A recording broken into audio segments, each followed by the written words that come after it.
You look nice today. Oh, thank you. I exfoliated, so like I'm glowing. You are.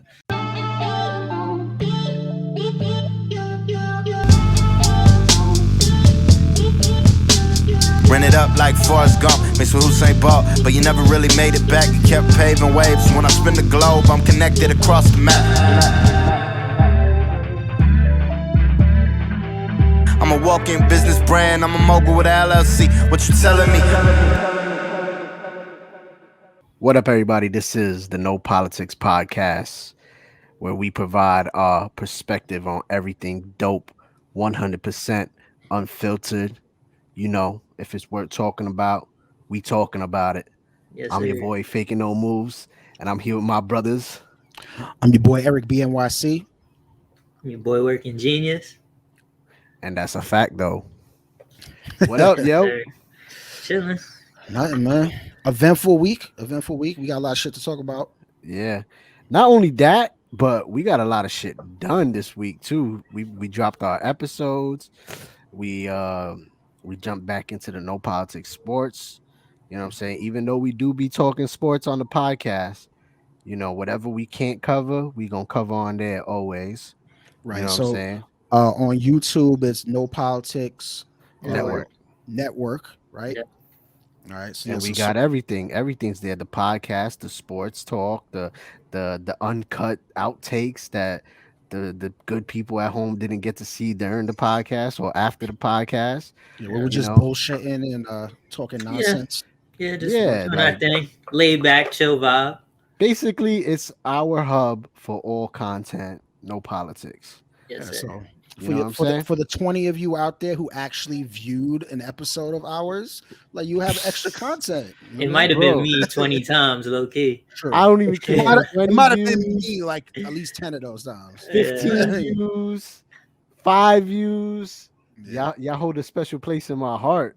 Yeah, Yes, we're gonna sir. let the universe do what it do. You know what I mean? Day Like ones. Exactly. Of whatever course. happens, happens. Of Mhm. course, of course.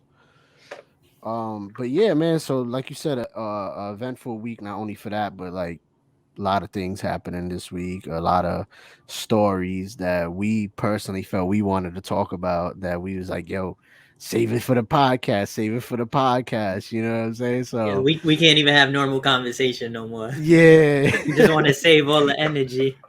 exactly. So I think it's only right we start off this week with the Joe Rogan controversy, I guess we could say. Controversy. Yeah, that's the word I was thinking the whole That's what time. it's called, right? Controversy. Yeah. So apparently the world is trying to get rid of Joe Rogan. Yeah, I mean they've been trying since the whole pandemic ivermectin shit. As soon When he as was as soon as they when he was saw pushing Trump, the horse tranquilizer as soon as shit. they saw Trump was on his way out, they were like, nah, fuck Joe Rogan. We coming for him. He Yeah, don't new believe scapegoat. in corona or whatever. Like he has his own ways of going about it or his own ideologies on how you should fight it, and Mhm. it's just been a messy slope for him. But shit just getting messier, if y'all know what I'm talking about. Right. Well, Alright, so before let's you go through it. Go over it. Yeah, yeah, before exactly. you go on to that though, we gotta acknowledge the fact, like you kind of alluded to, this started initially. So he has a partnership with Spotify. That's important to note. Anybody who has been living under a rock, Joe Rogan has the biggest podcast in the world by most metrics, right? He's one of the pod fathers, if you will, of the Yeah, game. So wildly popular. Used to be able to get it his all his episodes on YouTube, or if you had whatever podcast services that are out there that you normally listen to your podcasts. He got he did an exclusive deal with Spotify. Was it last year for like 100 million, 150 million, whatever it was? yeah, So they have exclusive rights to his podcast. He still sends out clips on YouTube here and there, but not the full episode. So the big issue first started off with the but fact real quick, that his catalog, like his past podcasts before Spotify, are they all still on YouTube? I think he would. accessible. Like Spotify didn't inherit his whole previous work. They just started from a certain point going forward now, Yeah, or did they take everything? I think he still left certain episodes that were, that predated the deal, if I'm not mistaken. Yeah, I think that's what you're that's what alluding you to. say. So anyway, long story short, he's come under fire. First, it was um he's had a lot of conversations on his podcast throughout the pandemic about coronavirus, about mandates, vaccinations, and if you ever heard Joe Rogan podcast, he's kind of is regarded as somebody who is kind of very inquisitive. He's a thinker. Whether you like him or hate him, he's somebody who does, at the very least, try to get both perspectives of an argument or a debate. He has people of all kinds, Yeah. whether black, white, Democrat, Republican, if you're a conspiracy theorist or not, the whole spectrum. So, And the thing guys, is, too, the problem with that is that he has so many episodes also that if you're not a Joe Rogan fan who is dedicated to watching each episode, you might not know that about him, that he fairly doesn't lean one way or the other. He gives everybody the platform to speak their side. Exactly. of It's not what they about it's believe, not about who he likes and who he dislikes, who he or agrees with what and he who he disagrees believes. with. He Yeah. brings you on and he lets you, speak your side and I don't even watch a ton of Joe Rogan, but I know enough to know that. You know what I mean? Yeah. right. But continue.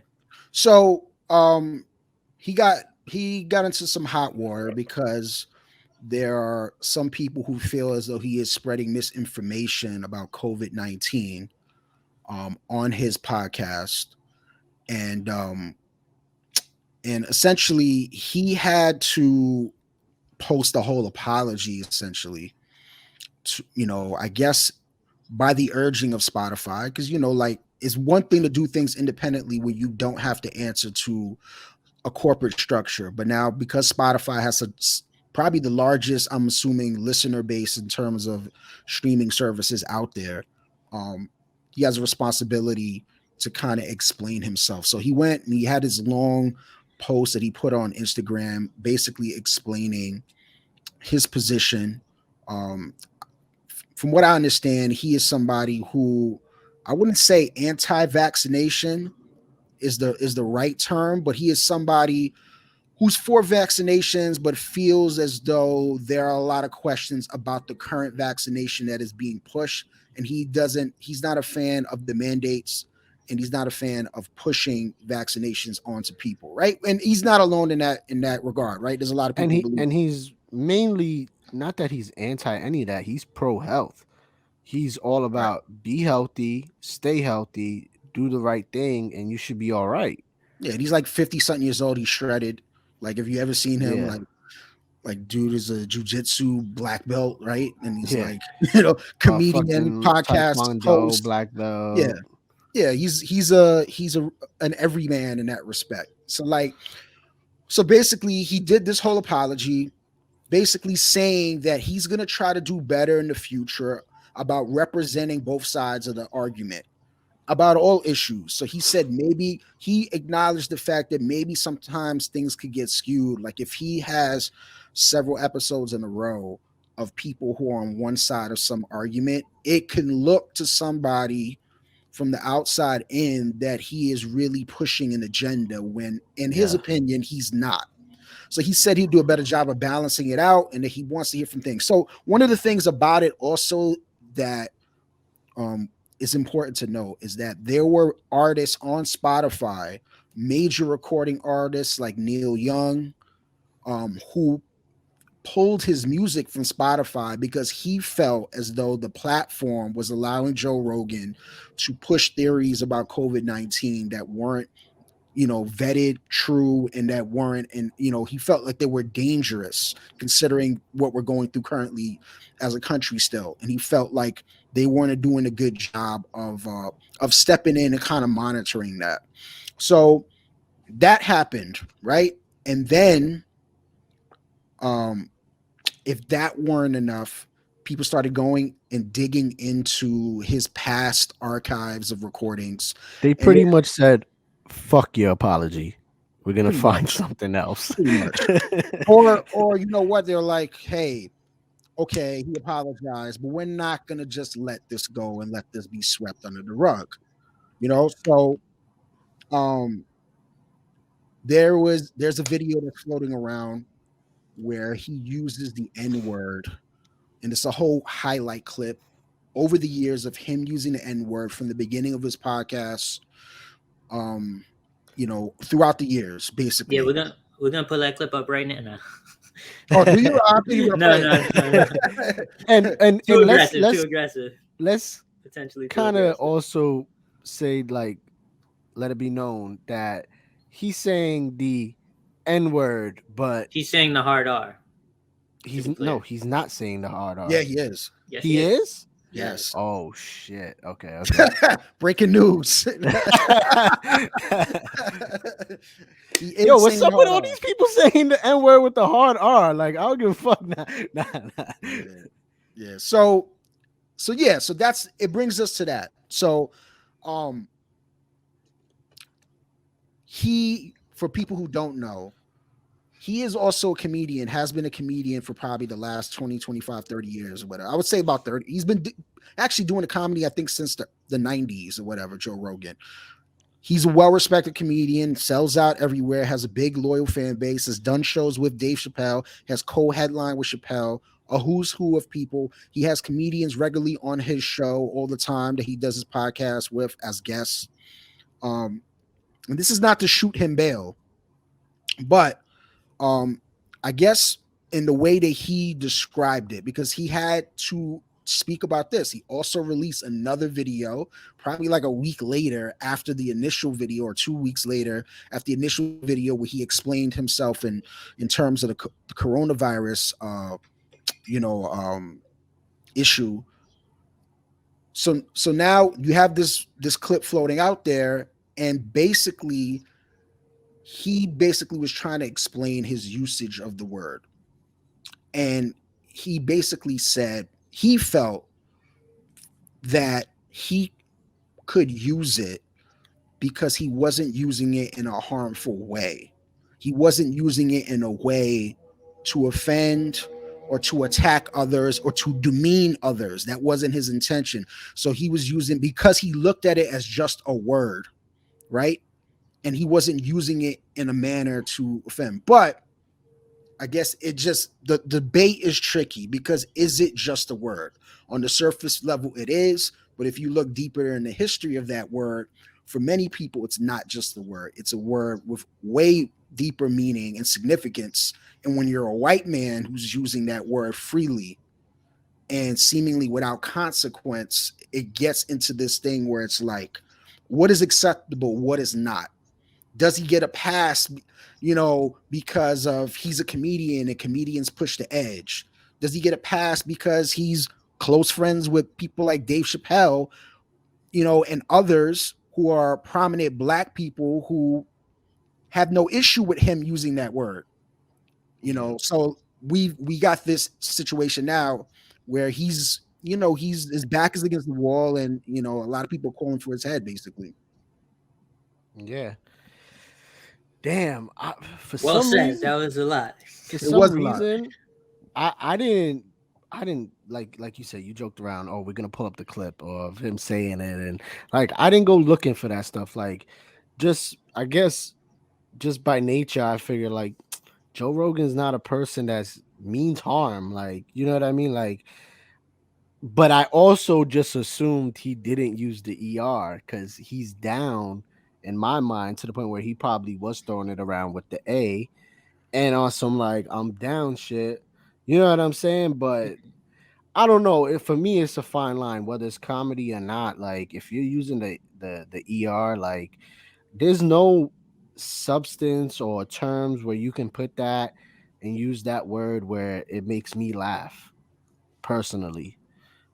So that's tough. But Joe Rogan is known by way more people than like in the world than I can even assume. Like I don't fucking know him personally, so like how can I really judge his character just based off his image that he portrays on a TV? You know what I mean? Mm. But so many people that he does know have stand by him and personally defended him and said, bro, I would never think Joe Rogan's a malicious person or a racist person that would throw that word around with like bad intent. It basically sticking by what he said. He used it in a way that wasn't hurtful, and a lot of people are standing with him. Black, white, Spanish. If they know him, they're standing with him. Right. So I mean, I think the question is, right, like, in my opinion, I feel like he was right to come out and apologize for his usage of it in the past, right? I feel like, um yeah, like you shouldn't, not even probably, I don't think you should be using that word, especially as a white man. I mean, it gets into a whole other discussion whether anybody should be using that word given the fact of what that word means, and the history Historically. behind it, right, historically. But I will, defer to people who are African American and to kind of decide that for themselves. It's not my job, I don't believe, to kind of decide for them, or for me to get involved in, like, hey, you guys are using it, why can't I? And a lot of white people do tend to do that, and they use that as an excuse for the usage of the word and stuff. And I feel like that's a slippery slope when you kind of use that as an argument. Yeah, I feel like as a white person, like you shouldn't have this like desire to want to use it. Like why? Like what makes 100%. you want to use it? It's that doesn't even come from like wanting. It feels like it doesn't come from wanting to use the word as much as it comes from like they're doing it and we can't. It's almost like a feeling of like I don't have the same level of power that they have, that I can't freely use it. But yeah, in terms of the word, like I don't think it should be like freely tossed around, but I also can understand the side of, remember, there's context to when Rogan is using this, right? He's using it most times, for most times that I've seen, he's using it within the context of he's almost talking about the word itself. It's a very meta conversation about the usage of the word, right? He's not like using it and directing it, like you said. There's no malice behind it. He's not calling someone that word. He's not even doing like it's very much like he's almost breaking down the word and how people use the word. And I personally don't really have an issue with that, because I just feel like clearly, like Aaron said, like he comes off as this harmless person. And in those situations, from what I've seen, he's been harmless with it. He's not trying to use it. Does that mean I think like you should just throw it around whenever? No, I don't think you just, walking around talking about it like it's nothing. Like clearly it can, make people feel a certain type of way. So you don't just throw it around wherever, whenever, right? But in terms of his usage, he's there with a guest, right, on his podcast, and they're talking about the word for the most part. And so should he be more mindful about how much he uses it? Sure. But I don't think there was anything malicious from the clips I've seen when he uses it. So now it's just, that's the argument for me. Yeah, I don't think it was malicious. I think it was poor taste more than anything. And the thing is I feel like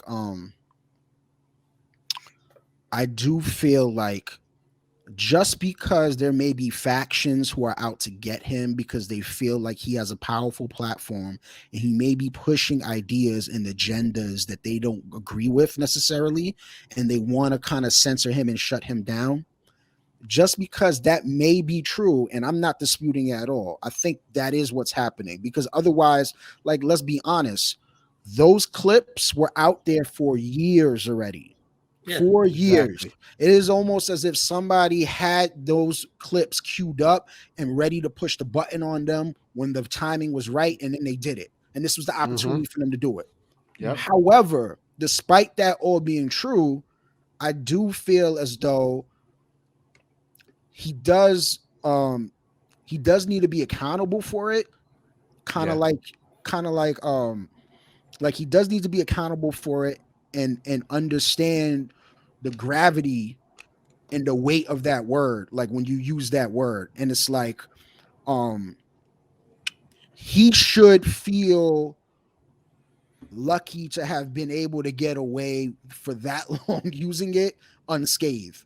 You know, it's kind of surprising that, you know, it went all that time without it being a thing. And you know, mind you, like a lot of people in defense of Rogan have brought up the fact that people like you see clips with like Jimmy Kimmel and blackface. Jimmy Kimmel on the Man Show when before he was the host of Jimmy Kimmel Live. You know, he did a lot of racy stuff on that show, on the Comedy Central show. If you ever heard of the Man Show, he has a clip with that. They had a clip circulating with Howard Stern when Howard Stern was dressed in blackface with another black actor who was it Sherman Helmsley from the Jeffersons, way before any of our time, even me as the old guy. But so, but yeah, so like there is examples of people who kind of told the line or crossed the line and did provocative stuff like that and got backlash and heat from it, and they're still working. Howard Stern is an example of that. Jimmy Kimmel, like I just mentioned. There's even a wrestling clip of The Rock with Mankind where he has this whole bit, I believe, on Monday Night Raw, where he's mocking a Chinese person and using like a gibberish kind of language, you know, kind of stereotypical Chinese language that doesn't mean anything. And a lot of people were pointing out, it's like, oh, why he didn't get backlash for this or this, that, and the third. But like you said, context matters, right? The Rock is on the WWE at the time. It's the 90s. The Attitude Era was kind of crazy. Those things kind of flew, and they were naturally flew all the time on TV. When we were growing up watching that shit as kids, it is what it was. You know, like we look back at now, we know a little better. We might not kind of like, if we had to do it all over again, I'm sure they wouldn't do that or touch those subjects. But it's like, I feel like people have to be careful when they try to overcorrect situations, right? Because it's like, yeah, acknowledging that you made a mistake and stuff, but it's like Joe Rogan, if you look at everything in this whole body of work, those clips and those instances of how many episodes there might be, let's say there's 15 episodes where he used the word out of thousands of episodes that he has over the span of what, 10, 15 years. Like, you can't, he's done far more good in igniting conversations, like you said, Aaron, around health, around political issues, just around everyday life, government, whatever it is. He's touched every topic, and I felt like his value is way greater than to me. It kind of trumps, you know, even the bad parts of him in the times that he used that word in those ways. I'm not shooting him bail, but I feel like we got to be smart about, we're going to cancel people or throw people out because, you know, they had these instances over the years in the past. You know what I mean? Well, yeah, because with cancel culture, it comes from like, it's like, if we're not going to allow people to kind of learn from their mistakes and grow and then apologize, and we're still going to say, nah, fuck that. Like, then what do we do? Like, as you said, if you go back to something like the Attitude Era, right? Clearly the world is changing and the world is growing and the world is learning. So of course people are going to have to learn as well, grow as well, adjust as well. And if someone comes out, they apologize, how you still going to be like, all right, cool, but here's all this other shit that you was talking about. You know what I mean? Yeah. Like, and I agree, there's certain things to me that maybe is like something like as malicious or evil as like rape, for example. Like, okay, we having a different conversation, right? But we're talking about this word and his usage of it, which was not intended to be derogatory or malicious to anyone. So it's, to me, it's like a lot different. Like, you got to be careful what dirt you bring up to kind of slander somebody with, and they apologize and you still say, nah, fuck you, we canceling you, we still coming after you, right? Because then it feels more about like control. Now it's like, nah, we just trying to like the artist that you said after he apologized, he kind of threatened to take his music off Spotify. Like, Neil why? Young. Like, yeah, A couple so- artists though. Yeah, it was And Neil it's like- Young. It was who else? I think Bruce Springsteen, Bruce Springsteen. I think Tracy Chapman was another person. Like, a bunch of washed up artists. Nah. Tracy Chapman is the one with that Fast Car song. That shit, y'all know Never that heard shit? That shit is a classic. You never heard boy. of Tracy Chapman? Sing a definitely- song. You definitely heard of her. You just You got a don't remember. fast car, some shit like that. Nope. I Don't got ring the a bell. gas. Nah, that shit heat. But- Don't ring a bell. But yeah, like these artists are like, threatening to take their stuff off, and it's like when someone has influence, like they have influence. What you could do back is they speak their opinion into the world, right? And then you could speak yours. You could combat their opinion with your opinion, but like threatening to like just take your stuff off so that they can pull his stuff down is almost like you're just trying to silence someone now. Like, leave it to the audience to make the decision on whether they like this guy or not after hearing their opinions. Like, By the way, you're also- trying to control what the audience is getting so that you could control like how shit shapes itself. And it's like, no, like you need to allow all opinions to fly, and then people will make the decision that they make. Yeah, So- I think also from what I understand, Spotify removed like 70 episodes of his that was on the platform in response to the COVID thing initially. And I think what they're going to do going forward is they're going to have disclaimers, because in addition to having the audio, Spotify does have a video feature where you can actually view his full episodes and stream it to your TV or watch it on your phone. So they're going to have like a kind of a message, I guess, before the airing of the video plays, to kind of let people know, hey, the opinions here are not shared, yada yada yada, kind of like a disclaimer. That's so dumb and redundant. He agreed it's a to it. personal opinion. No, and it's fine to agree to it, but it's redundant because as a listener, why would I listen to anything? We need to be smarter as listeners, right? As an audience, That's the as problem, a society. Why would I listen to anything and be like, nah, this facts, like without ever questioning it, right? Why do I need a disclaimer to tell me, this might not all be correct? We don't necessarily support his opinions just because, it's a person with a personal opinion. As a listener, why would you listen to it and be like, I don't agree with this? Fuck Joe Rogan and Spotify. For giving him a platform. Just stop listening to him. Yeah, like Just put the Spotify, fucking, I think honestly is doing the right thing. They're not canceling his show. Mhm. They're not throwing away the bag they gave him yet. And I hope they stand with how they're moving, because it shouldn't come down to the platform getting heat for providing a platform to him, because as listeners, we should be smart enough to not say, oh, fucking Spotify feels the same way if they let him put it on their fucking. Yeah, it's one thing if they were streaming service. silencing everyone with an opposing opinion from him and just pushing like opinions like Rogan's, because then it's like, oh, you got a case. Like, hey, they're keeping these other opinions down. They're clearly biased. That's one thing. No, they're just a platform for everyone. He just happens to be the biggest podcast out, and he's got some of the like most major influence. So It reminds me of what's going on in New York music right now with the drill movement, and how they're trying to say like, oh, This is a segue I couldn't have guessed. yeah, on. no, I'm not even ready. I'm I'm gonna not tie it ready in for the right segue. now. So they're saying drill music is the reason why these young kids are dying, right?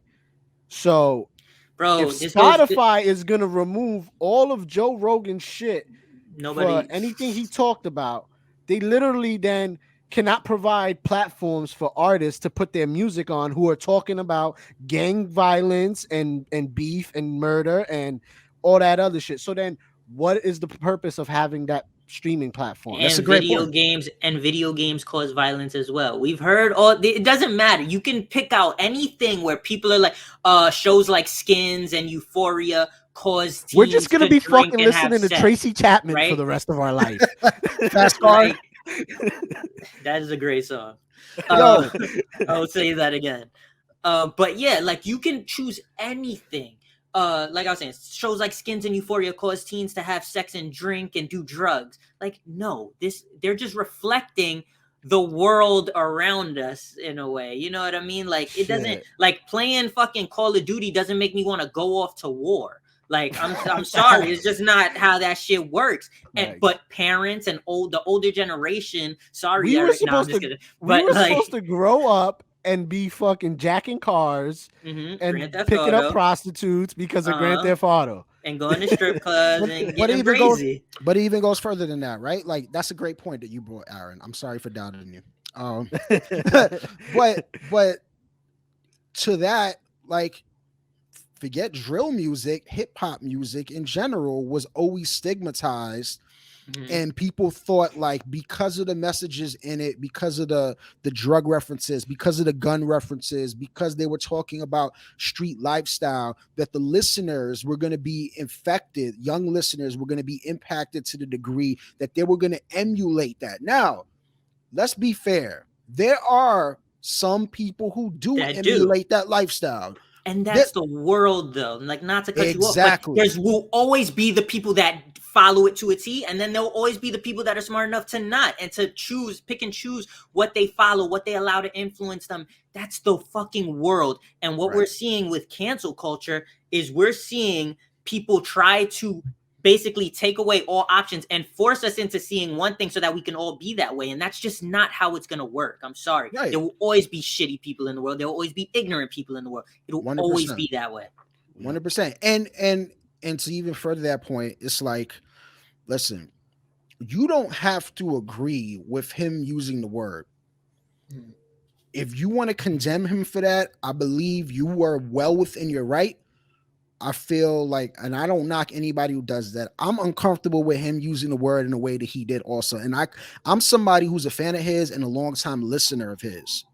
And I will say, I don't agree with him in everything that he says.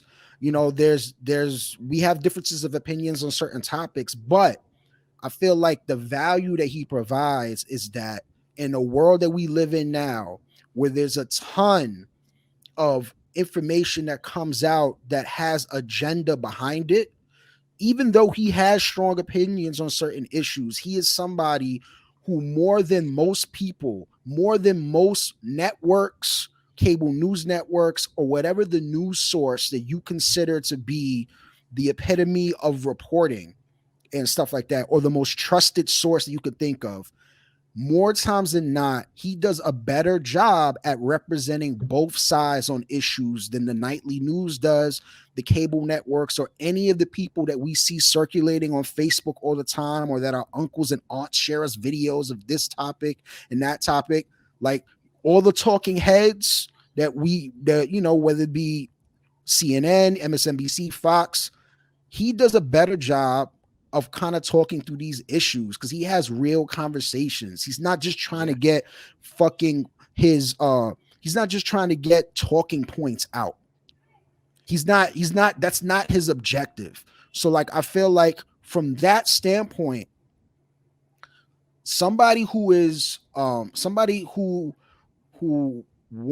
believes in First Amendment rights and believes in freedom of speech, even though you may not like him using that word, he shouldn't be canceled because of it necessarily, because he offers so much more than that.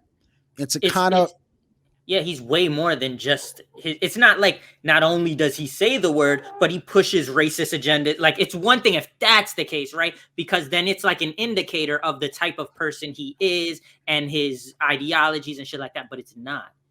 It's not like his character has shown to be not even close to related to the normal type of person you would think would throw out the hard R and shit like that, right? Someone throws out the hard R, you're immediately like, oh, racist, right? But I think we should know enough about Rogan to this point, see his track record to this point, and say, like, okay, and then see the context in which it's used in and say, all right, this isn't a hard R being thrown around by a racist man. This is just he's talking about it. My bad. I felt like I knew the type of person that he is so much that I didn't think he even used the R. You thought it was the A. Yeah, like, you know. See, I mean, for me, it's like, I've said the hard R, not at someone, not like that, but I've said it when describing the word, right? The same way I keep saying the word and you keep saying the word, like you would just replace it in conversation and with the actual word. I'm not going to do it here for any sensitive listeners. And when I say sensitive, I'm not like coming at you. I'm just saying like some people might not want to hear it, and I'm going to be mindful of that, right? So I'm not just going to throw it out freely, but I don't have an issue with it being used in that manner. I don't think it should be used a shit ton and tossed around like nothing. And you should always be aware of who you're speaking with. But I've had conversations with people where I'm talking about like, no, this word isn't okay to use. Here's why. This is where it comes. Like we're actually like breaking down the word. Otherwise, man, there's so many words that are bad words, offensive words, you know, kind of in the way they're used usually, right? But that doesn't make them all the time just inherently evil words, in my opinion, right? Like you say something like bitch, right? Like usually, like if it's directed at someone, is you know, or any racial slur, or you know, like you could be talking about the racial slur, and you could say like, oh, cracker doesn't really offend me. Cracker doesn't really, you know, have, and you know, some people might be cracker, oh shit, but like all those other slurs are kind of like I never say it with the pale R, in comparison. What? Well, cracker with the A. Oh, I don't even think it's like massive. but well, that's the thing too, right? Yeah, like, yeah. I hear what you're saying, and it's true. However, some people try to draw a false equivalency to the N word and then other words. Now there are other words. The other version of the N word, for instance. Well, honestly speaking, and I was going to get to that, I feel like there is no distinction between the hard R and if you're saying it with an A and you're using it in the way that rappers use it or that people of hip hop culture and urban culture use it. And I wholeheartedly disagree. But well, let me get to my point. Yeah. I'll say it. And I figured you were going to disagree, by the way. What I'm saying is I know the distinction, right? I know the distinction as somebody who grew up in New York City, who grew up and I have friends who are basically family of mine who are African American, who I consider brothers of mine. I grew up that way. We all did. See, when we grew up in New York City, we're kind of, especially if you're somebody who is fairer skinned and you're Latino, and you don't even have to necessarily be Latino. We all grew up with white people who use the N word also and were given a pass. That's not everywhere, right? That's not everywhere. Like if I'm, you know, we're all have Puerto Rican backgrounds, right? And stuff. We all used it growing up with the, you know, the N word with the A in the context of hip hop culture and stuff like that amongst our friends, the term of endearment, right? But to somebody who's not of the culture, if I'm saying it on a train and I'm coming from high school and I'm with my boys and there's somebody who is a 65-year-old African American person who lived through the civil rights era, who lived through segregation and stuff, and all of this stuff, they're going to look at that differently. They're not going to understand it in the way that we do and with the context we do. And to them, I've seen it. It's the same thing. And I'm going to be honest with you, like, and I'm not even trying to get on a high horse because, like, I'm not going to act like I don't still say that word, but I really, and it's years of me saying it as a kid, growing up in hip hop culture, but like, I've really tried to make a concerted effort to not say it at all. And it's something that's going to be an ongoing thing. And the reason being is because there have been times, especially as I've gotten older, where I'm now on the other side of it, where I'm the one who's sitting on the train and I see a bunch of high school kids, junior high school kids get on and using the N word back and forth freely. And I'm sitting there and I'm like, shoot, I could only imagine what this lady who's sitting by me, who's in her 70s, 80s, is thinking in her head. And she's kind of like looking into space and stuff. And I can only imagine what's going on in her head, that she has to hear this all the time, you know? And it, you know, so like, it's more so about being considerate. I would make the argument that you would have that same thought process if it wasn't the N-word and if it was just fuck over and over, and they were just throwing out the word fuck all. You'd be like, damn, like these kids is wilding. You would have the same, because it's just, there are those abrasive words that are like, damn, not everyone's comfortable hearing these words so freely. Or if they were throwing out pussy all the time, you know what I mean? Like, you'd be like, damn. Yeah, but the difference is that fuck wasn't the word that was being said before somebody was being hanged. It wasn't the last word. Yeah.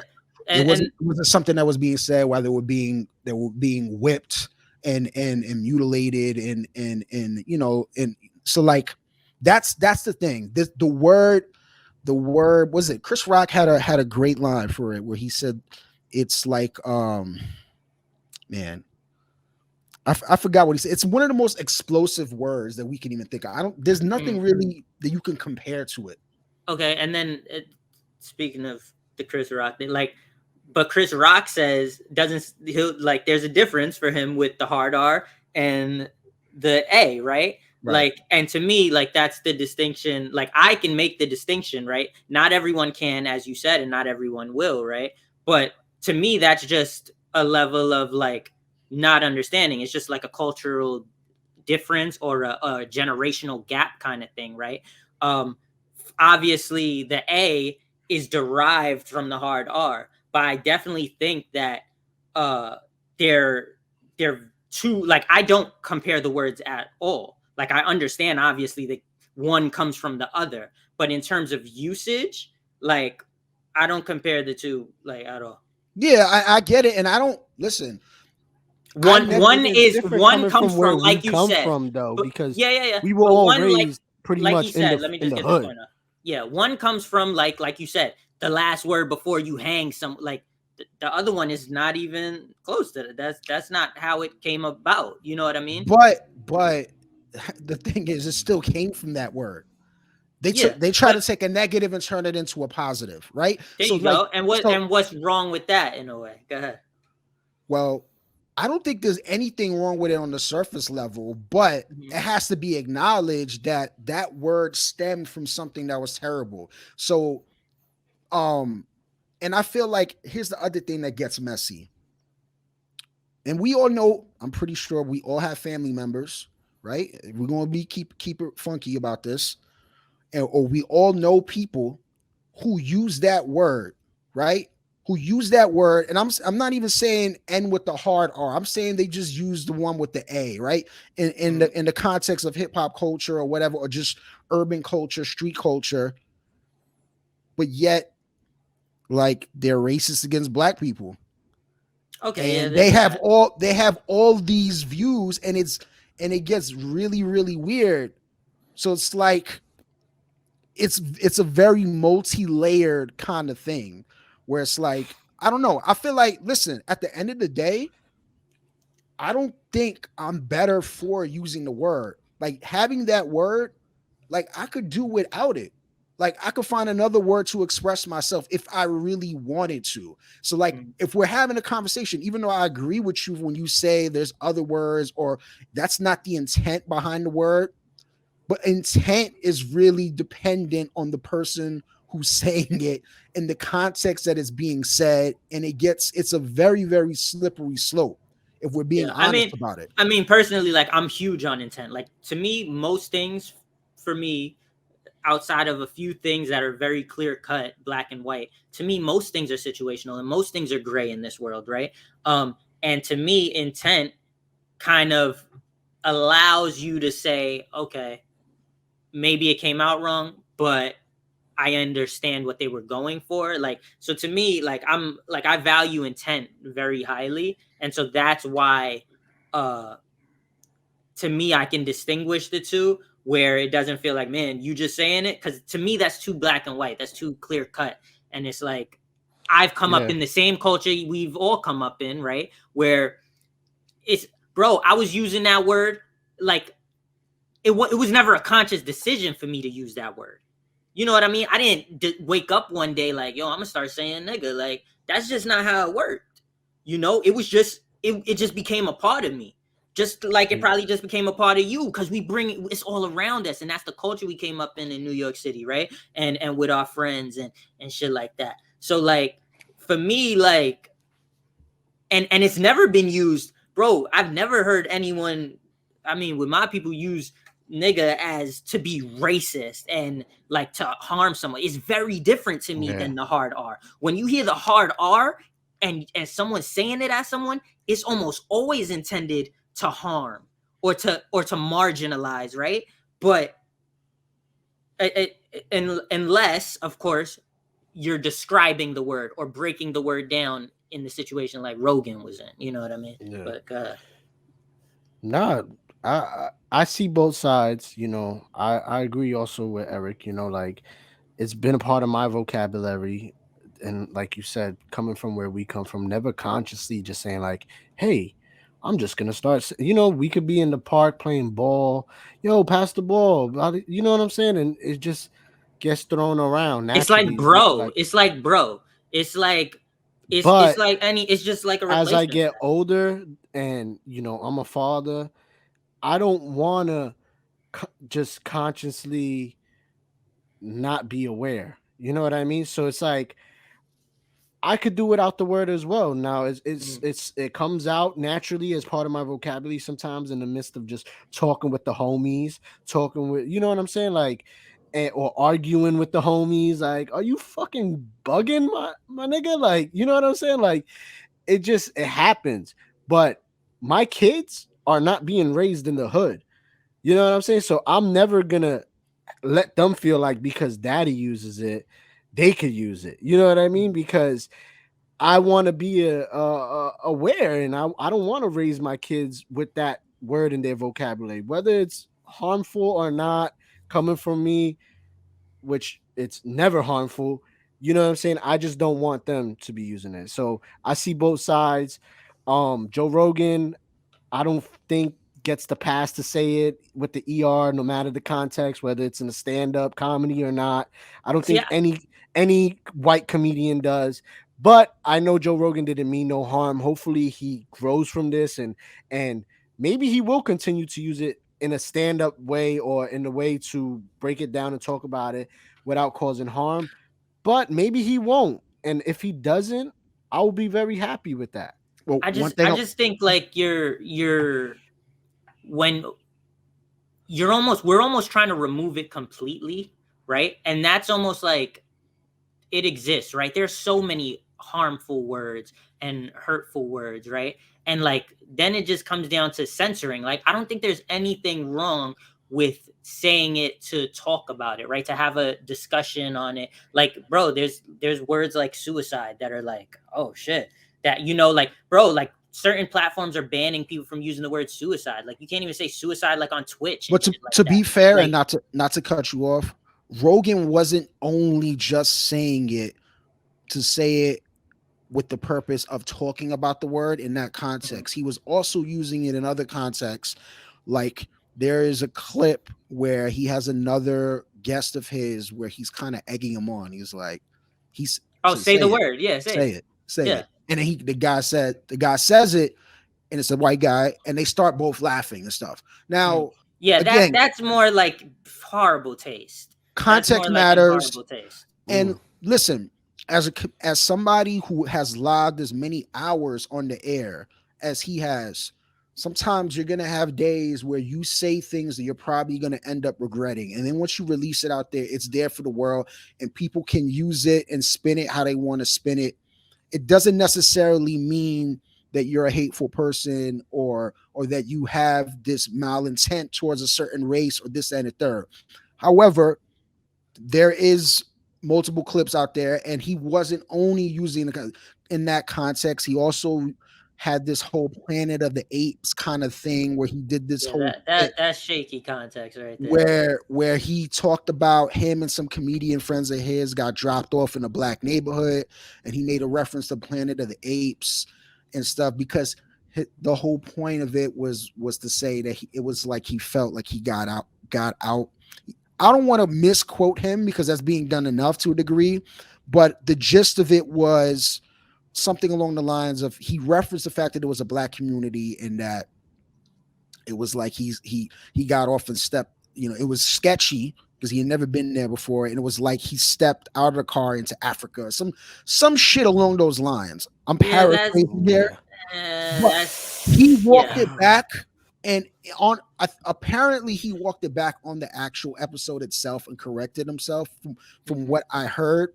And again, I could be wrong, but I feel like because there's that in there, it gives credence and it kind of gives license for some people to believe that, yo, if you said it this many times, I don't care if most of the times in the context in which you used it was more in a conversation about the word, you use it. And, you know, he also tried to draw equivalencies to the N word and like, you know, other ethnic slurs that are used in the Italian community, you know, amongst Irish people. You use the word spick, you know, which is a common ethnic slur. Yeah, dago, you know, all these words that are used to describe other ethnic communities.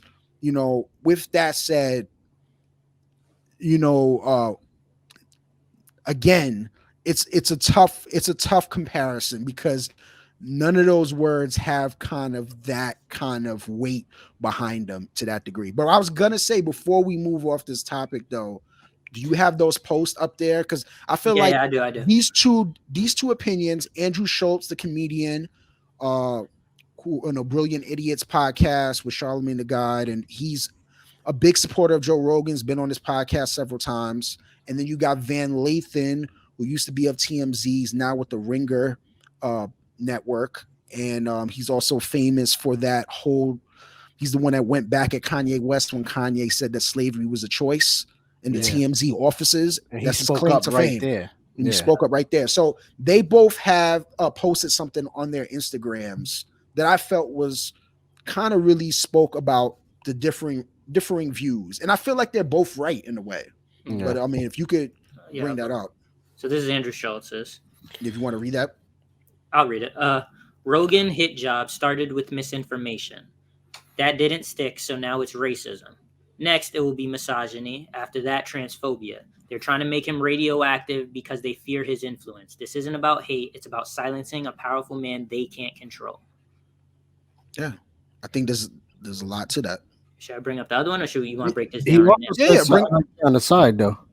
Yeah, please believe the people behind this don't care about a single thing Rogan said. They know you do though, and their goal is to manipulate you into silencing Rogan so they don't have to deal with him. I don't blame anyone for falling for it. If you don't know a person, you believe what you're told about them. It's human nature. But make no mistake about it, this is a hit job. It's the same playbook used when a movement or person of influence can't be controlled. Now, I had a hard time reading that, not because I don't know how to read, small font. But it's small font. Yeah. I didn't think you were stupid, Aaron. Aaron knows how to read. I can vouch for him. Yeah. I've seen him read a couple times. I mean, it's only been a couple years since he's learned, but still. No, I'm just joking. I'm just joking. Fairly new, but edit that out. No, but go ahead. My kids read me bedtime stories. Go ahead, though.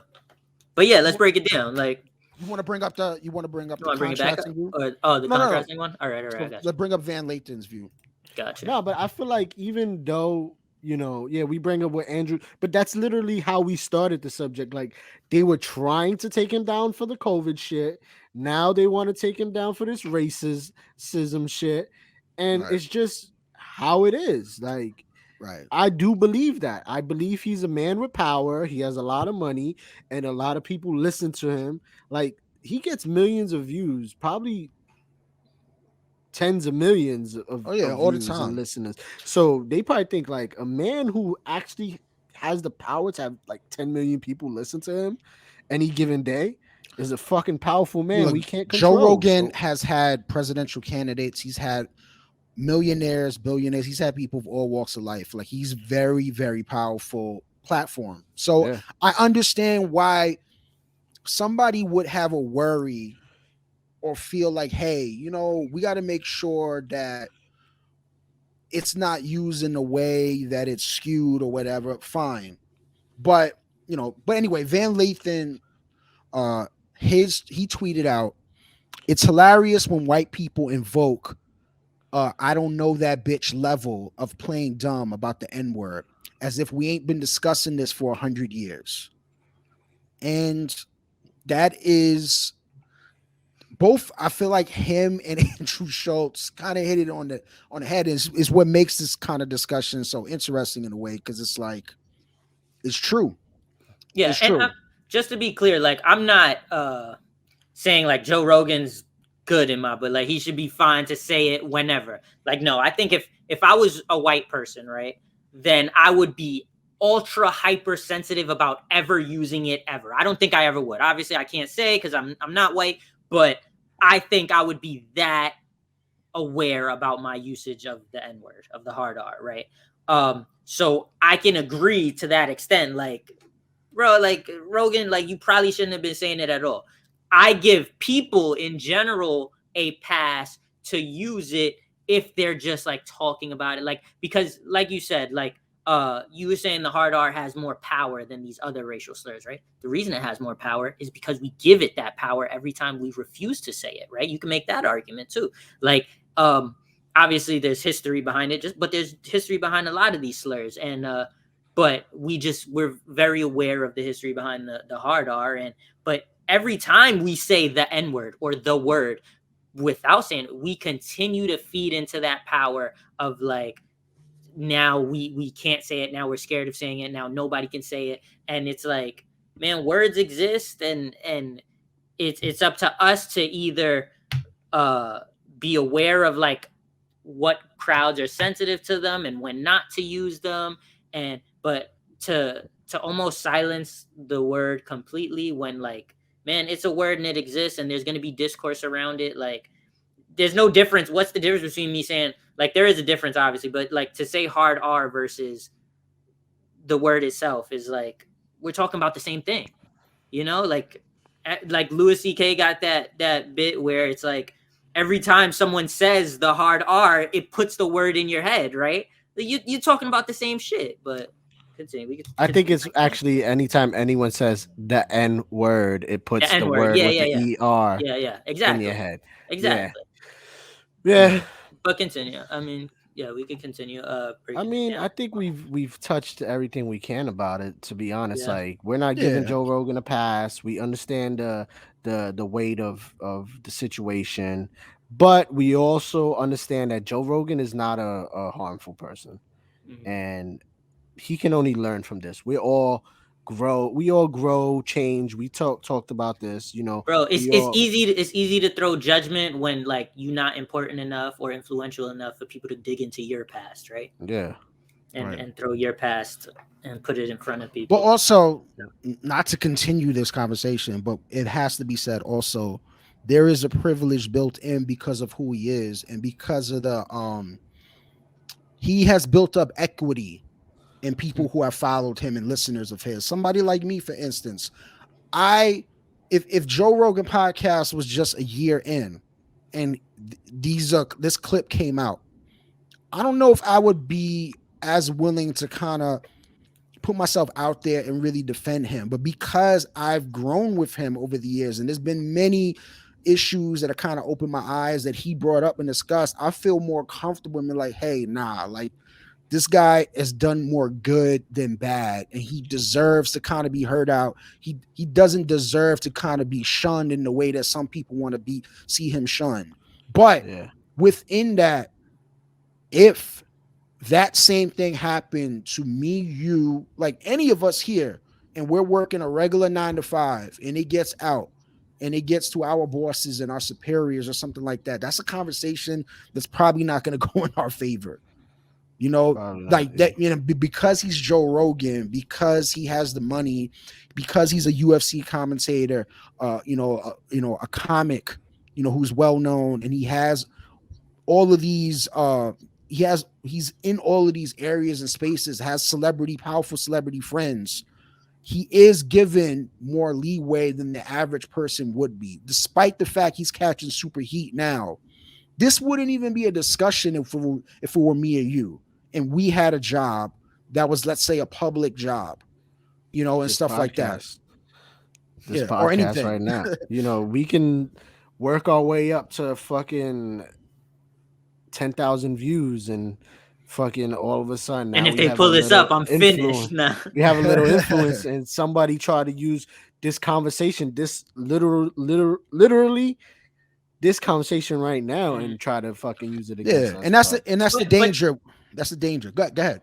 I was Either gonna way, say, fuck but that. like to me, I will always stand, and I'll stand by this conversation and what I've said in this conversation, right? And if at some point down the line someone pulls this up and I look back and I say, yeah, maybe I was wrong about that, and I can acknowledge it because I've grown since then, because we're fucking human and we learn along the way, right? Then I will have no problem someone pulling this up and me addressing it and taking accountability for it. You know what I'm saying? There's nothing wrong with that. It's this idea that everything we say should be held against us to the end of time, despite if down the line, years from now, I've done so much for people and people have seen my character and seen that I'm this person or that person, and then you pull this up and suddenly I'm shit, right? That's stupid. That doesn't make sense. It's always bigger. It's always bigger than just the instances where we fuck up as humans, right? And we need to be more open and receptive, cancel culture specifically, more open and receptive to people growing and learning and not being the same person they were the day before. Yeah, 100%. Yeah, man. I agree. Just to move on a little from that, because we do got some other things we want to talk about. I'm hot right now. You know, like it's a heavy conversation, so we had to devote a heavy conversation, that much time, and I feel like we could devote way more hours, like hours worth of. I got so much knowledge. No, I got. You know, I was gonna drop some shit on y'all, but we moved past this. I was gonna compare it to like some shit you said where you was like other words hold just as much weight and being hurtful in the context you use it, like the word bitch. I was gonna compare it to like women be calling each other bitches all the time, but get into an argument with your girl and be like, you acting like a bitch, or shut the fuck up, bitch. And you just crossed the fucking line, bro. Y'all heard the song "The Cream" about Wale, right? Yeah. The Kramer, where it starts off with the intro of the actor who plays Kramer, like, and he goes, I wrote it down because I wanted to say it. He goes, "You can't be mad because I choose the word nigga. Let me air it out, nigga. Nigga ain't bad. See, niggas just had a clever idea to take something they said into something we have. Something we flipped into something with swag, nigga. Don't be mad." Now he goes on to say, bitches ain't shit, but women ain't bitches. See, women are the queens, and bitches just bitches. And bitches say bitch like bitch is not offensive. When niggas say bitch, all of a sudden they offended. And I just think like that whole shit is so like, damn, you tied that in crazy. I get it. And I don't know if y'all know this. I wasn't ready for that. You know, I'm a big Wale fan. I didn't even know he was gonna tie in bitch and all that. I brought up bitch. Yeah, but he brings it up literally right after. And I was gonna say, I don't know if you know this, but I learned this years ago, and I never hear this brought up. And y'all could tell me if it's relevant or not. But did y'all know that the LGBTQ, right? They sometimes represent like a pink triangle.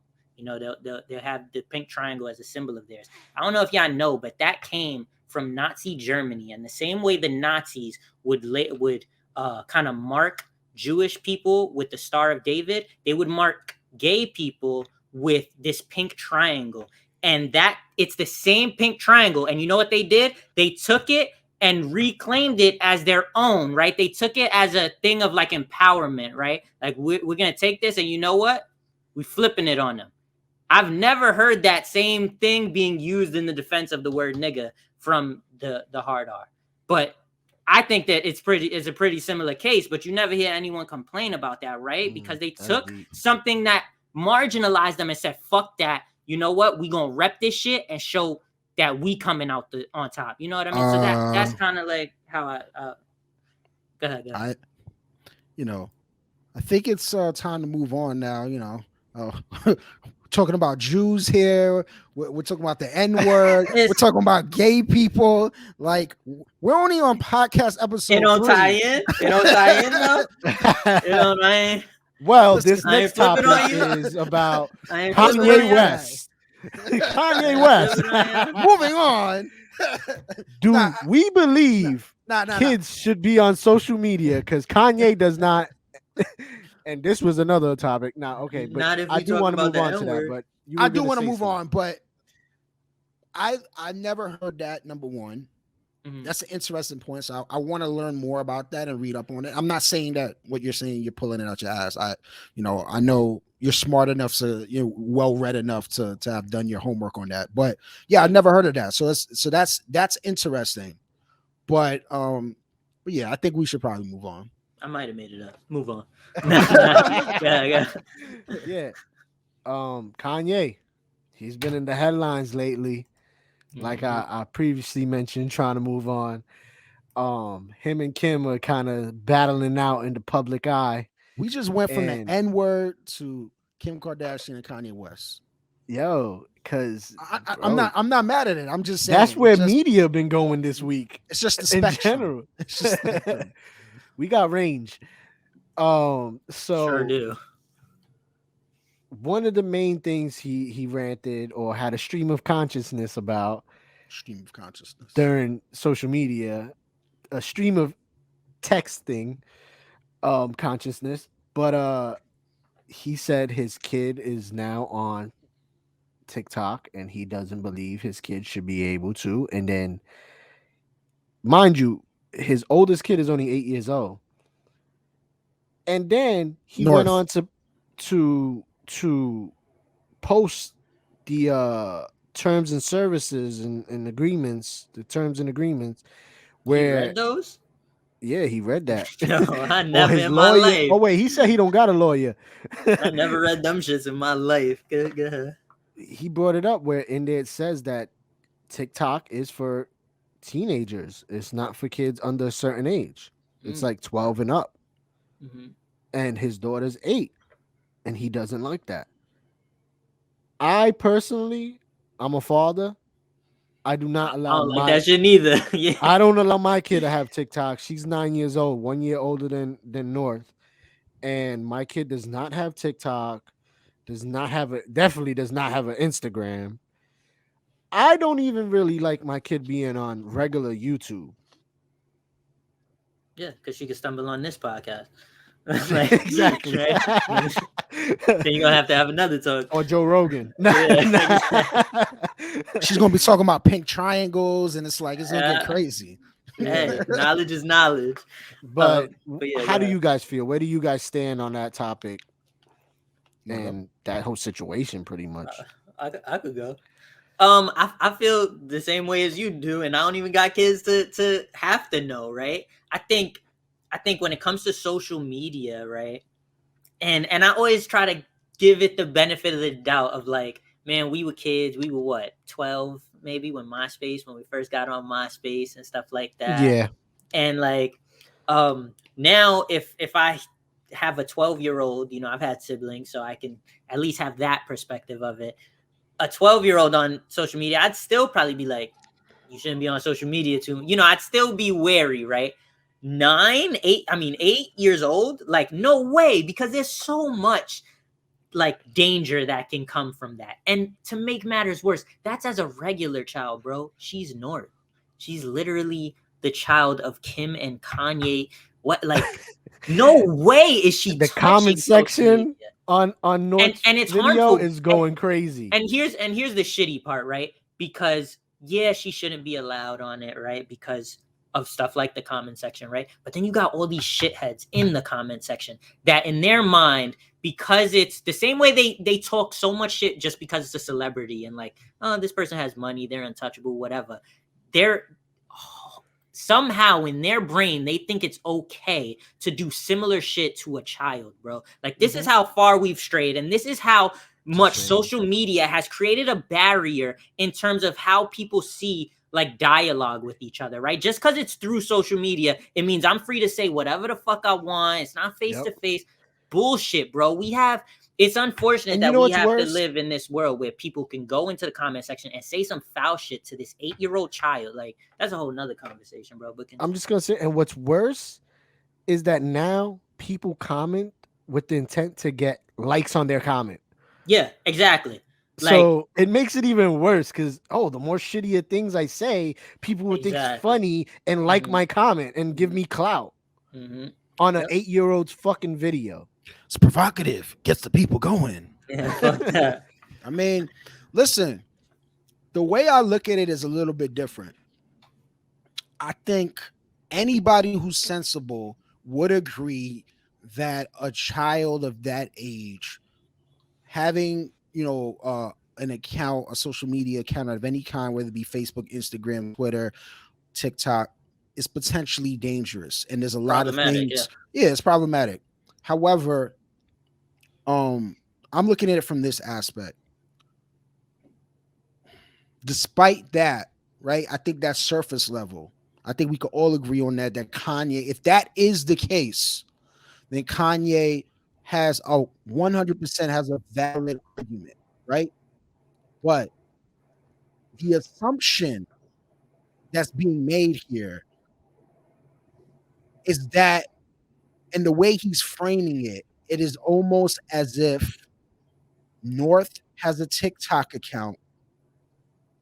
She has on her phone, if she has a phone, and she is not being supervised while making these TikTok videos. She's the one that's uploading it herself. She's the one that's managing the content on her own page. She's the one that's looking at the comments and responding to the comments. That's a whole other thing. So I don't think she is, but that changes it, because if her, to me at least, if her mother, Kim Kardashian in this case, is doing these videos with her and is supervising her, these little, whatever the latest TikTok dance is, or whatever, or they're acting out maybe a movie that they both like or whatever, and they're mouthing the words to a scene, whatever the case may be, if her mom is supervising this and she is shielding her from all the nasty aspects of social media, and North doesn't have control of her own page, and she's just being allowed to express herself in that way via TikTok and have fun with it, and it's innocent, then I don't have an issue, as long as they don't have an issue. But it becomes a thing where the parents got to be on the same page about it. The father in me is gonna say this: you want to dance and have fun and express yourself, open the camera and dance and record yourself. You don't. The non-father in me. You don't got to post that shit. But that's another issue, and right? Real quick, hold that thought. Make sure you know what you're gonna remember. What you're gonna say. I doubt Kim is supervising the TikTok. Maybe the content that's gonna go on it. Yeah, okay, that's cool. That's innocent. You're dancing, cool. But I doubt Kim's even supervising her own social media. She definitely got someone that controls that shit. So Great point. She's but I mean, controlling her daughter's shit. I guess what I'm saying is that it is very possible that Kim has an account under North's name that might be on her phone, or on her tablet.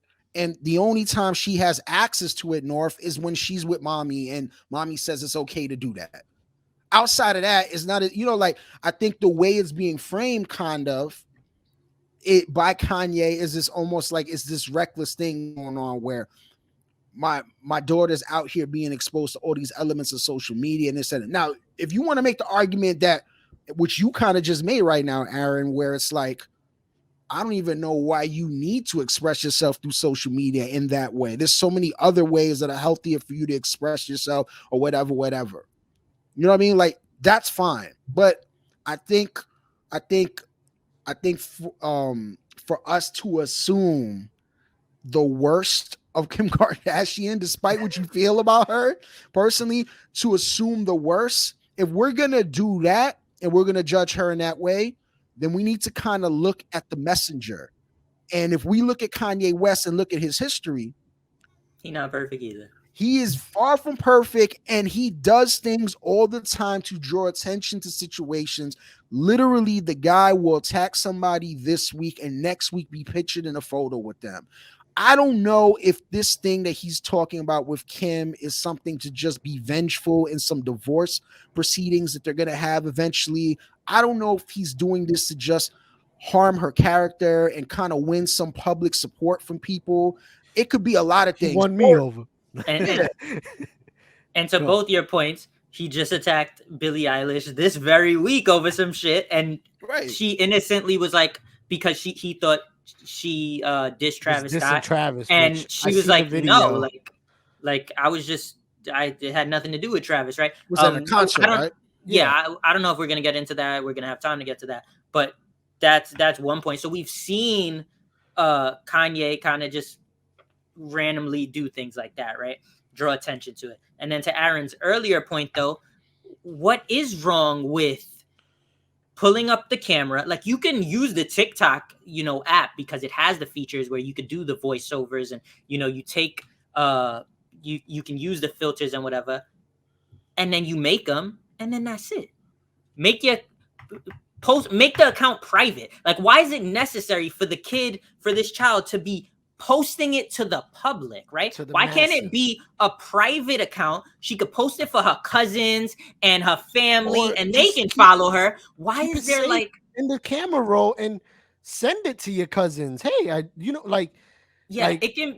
I don't understand. Like, we're in a dangerous time, man, because now these kids, when they make something, it's like it got to be put out into the world, and the world has to see it. And it's like, what happened to doing shit because it was fun, and you let your people see it and your cousins see it, and it's innocent? But why does it have to get the eyes of people around the world that you don't know? And that's I mean, she's a byproduct of this generation. And I get it. And as we all are, and we're all. And it's not, and it's not necessarily her fault, but that is why.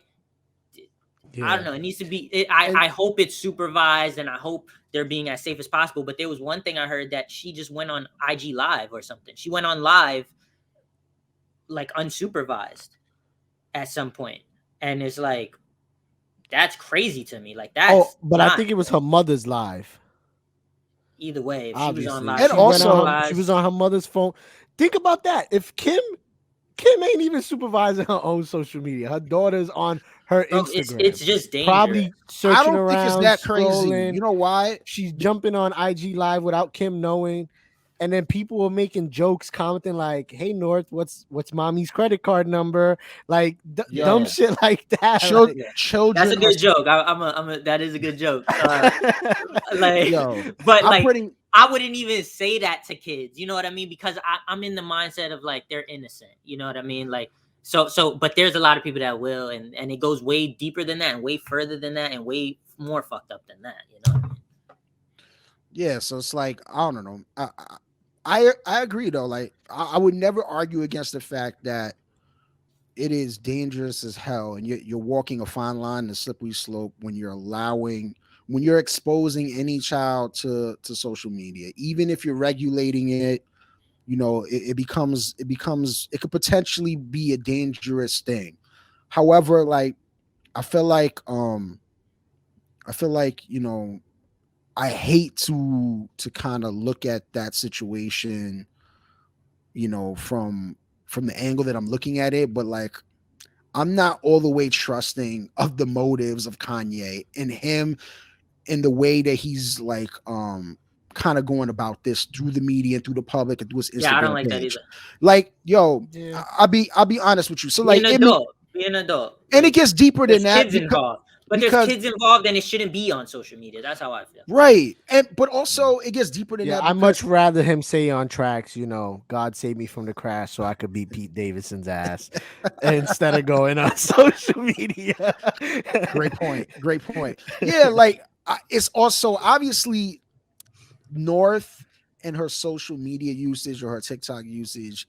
It's like one issue that's kind of rolled into many issues. Like, he's in the middle of what appears to be a divorce. He's separated currently from his wife, and he is having issues, I guess, from his standpoint, of getting visitation opportunities and stuff like that. Supposedly he was shunned from going to a birthday party. According he had to go to him, social media for that, and not to say that he did it because he's just been doing it and it's been like part of his scheme, but that actually helped. Did he have to go to social media for that though? But it couldn't he have like just to me texted from my perspective. Travis? Couldn't he have just texted Travis like, "Yo, what's the addy?" But that's the thing. Couldn't Travis have just texted him days or a week before and say, "Hey, North or which one? Chicago's birthday is gonna be here on this date." Absolutely. And why did Kanye It could not have know happened. literally to the day of her birthday? And then he goes on social media. That's between him and Travis. He's right? trying to. He didn't But I'm need to saying go to once social he media. went I out think to that's social media, Travis reached out and it helped. that is sad as a friend that like you couldn't. I mean, Ye. We don't know if Ye texted Travis before going on social media. We don't know, obviously. But like to me, like that's like if me and you had an issue, right, and you went to social media first. Come on, bro. Just text me, dog. Like we boys, right? I'm gonna put it this way. If me and my significant other were going through a divorce and it was my kid's birthday and no one was letting me know, her mother, her sisters, no one, I called the assistant, everything, the nanny, no one wants to tell me, and you're dating her sister and you're going there and you didn't tell me nothing because you're assuming maybe I already know. Mm-hmm. And then you see me on social media talking about, yo, nobody let me know. Then you're gonna hit me, right? You should have called me, but you should have called me before you even took it to social media because I'm there. Just call my phone. I'm gonna pick up for you, dog. I'm gonna give him the benefit of doubt and saying maybe he didn't know for sure whether Travis was there or not. Travis is another artist like him who gets busy, got deals. It's not Travis's own daughter. I think you should exhaust. Actually, it was Travis's daughter's birthday too. I'm bugging. Oh, okay. Well, I got left I think for Kanye. You should kind of exhaust your other options before you take personal shit onto social media. I agree. You know what I mean? You know, maybe personal I'm media. I mean, social media should be a last too resort. much slack, but right now I'm kind of riding with Kanye in the whole situation. Eric, I know you wanted to say something, but I wanted to piggyback off something you said earlier about maybe Kanye's using this in the media to like make his case seem a little better when going through this divorce. But there has been instances where Kim and her family live off of not only social media, but television, doing the reality shows. And since Kanye's been a part of her life, Kanye has not been a part of not one of these reality shows. He's been keeping up with the Kardashian. I've seen him, briefly here and there. Yeah. But he's not a fixture. He's not a character on the show. Mm-hmm. His kids are definitely not. Mm-hmm. You never see his kids, and Kim is the star of the show. You're a big fan of Keeping Up with the Kardashians. Nah, I haven't seen that shit in a long time. Okay. But when it is on, I watch, and of course I live in a house full of women, so.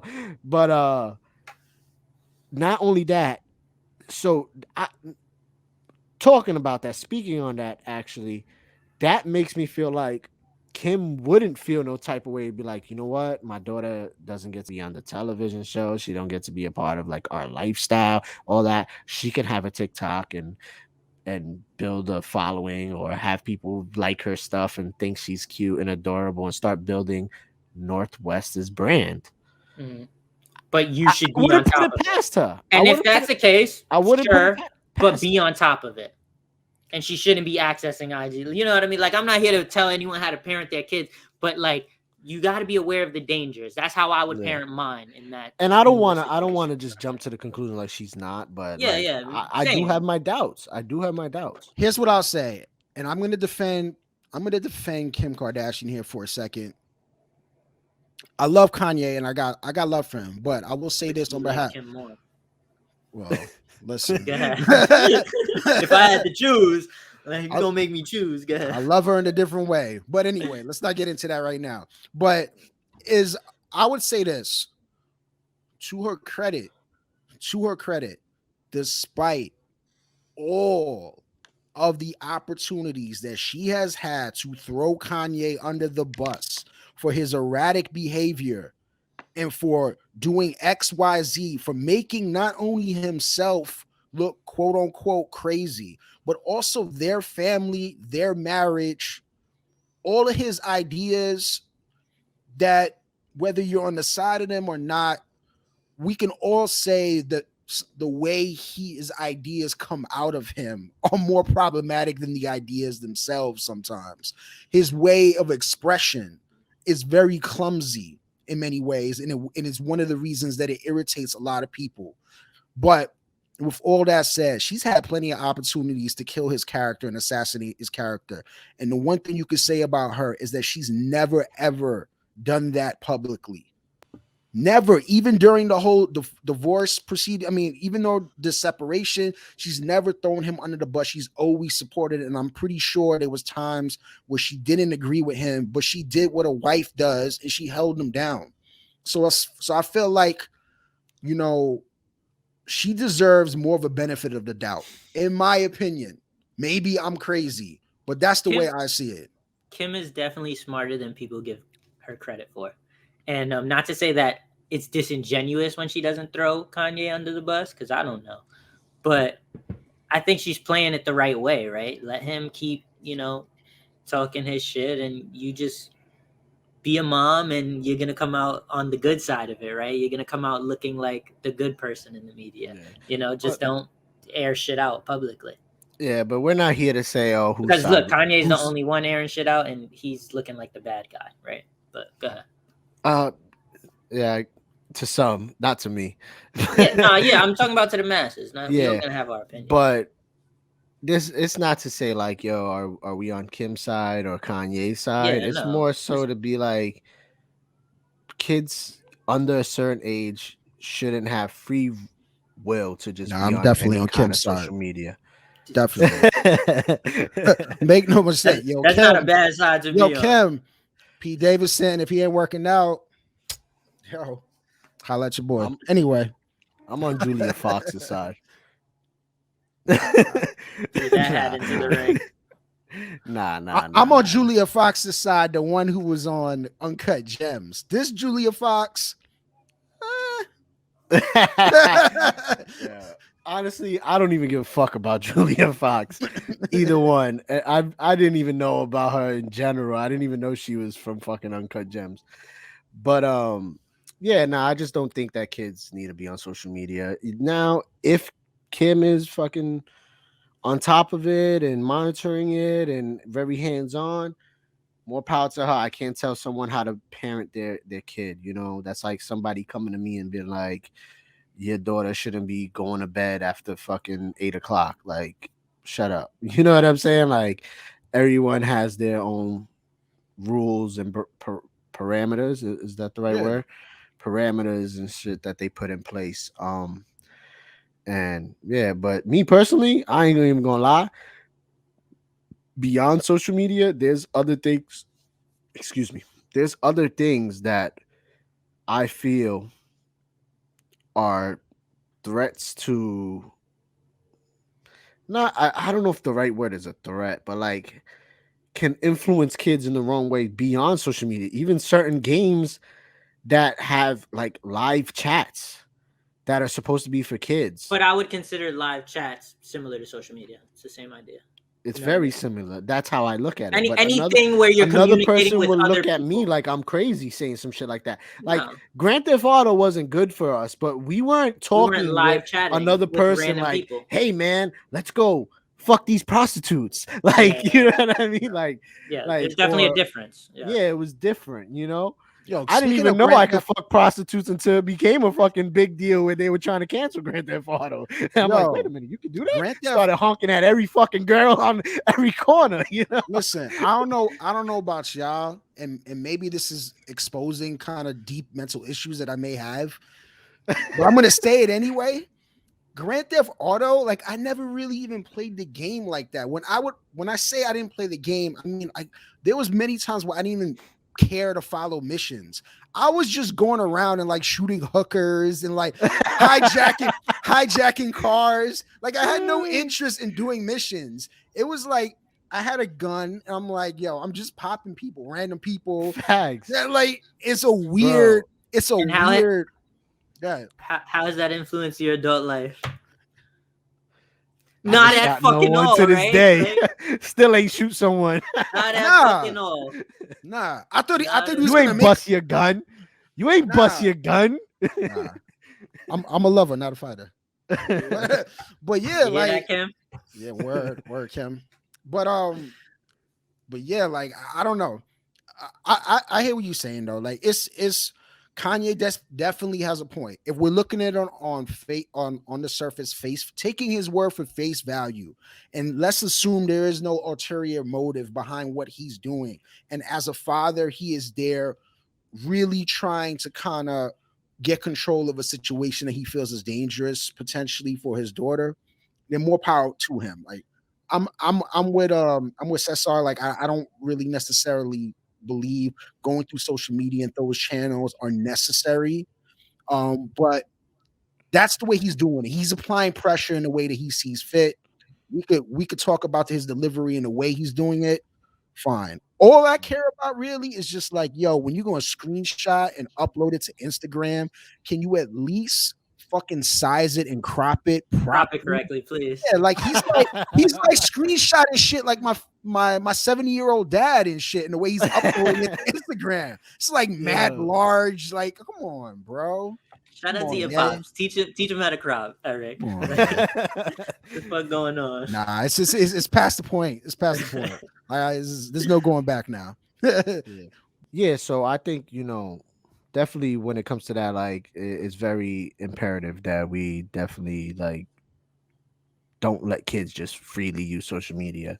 But today, we definitely touched on heavy topics. Joe Rogan took up a lot of time because that is a very heavy topic and a very important topic. And like we mentioned, we can go for way more hours talking about that. And then we just wanted to talk a little bit about something else, just so the whole episode ain't about Joe Rogan, and the whole controversy. But, I think for now, as much as we wanted to get into, we definitely wanted to get into music and a little bit of sports and it ties into music too, but I definitely want to talk about Eminem on the next one in the Hall of Fame situation, Rock and Roll Hall of Fame. But we can't right now. So we're gonna sign off, For anyone that's rocking with us, you could find us on No Politics Network. You could find our No Politics Sports there. You could find our after show there, where it's not a show. It's more so like the outtakes, uncut stuff, just raw, unedited. And the one episode we put out, you guys are in my pocket for a little while I'm driving in the car. Cozy though. Cozy though. It's cozy and all that. Really, but you got to provide some context when you throw that out, because y'all were on my phone and we were just talking the shit, there you go, shooting the shit. But I do want to say every week we will be here. So next week there's gonna be much more to get to. Hopefully y'all tune in, y'all subscribe, y'all follow the gang on all social media platforms as long as you're of age, and you can follow me at as long as if you're of age. Faking No Moves, FAKINNOMOVES, the way it's spelled right there. That's on Twitch, IG, Twitter, not Twitch, Twitter, IG. And yeah, holla at your boy. Yeah, and I just wanted to say, if you didn't already, get this by listening to this podcast and this discussion, No Politics Network, in the words of ODB, is for the children. So I just wanted to drive that point home. Definitely for the children. Yeah. Tag. Give them your handle where they can follow you. Yeah. You can find me at Eric B NYC on Twitter and on Instagram. That's Eric with a K, B NYC. WorkinGenius, just like you see it on the screen, Instagram, YouTube. Read the description down below. You'll see all our information there. That's all that needs to be said, really. No Politics Network on Instagram. No Politics Sports on Instagram. Yes. Of course.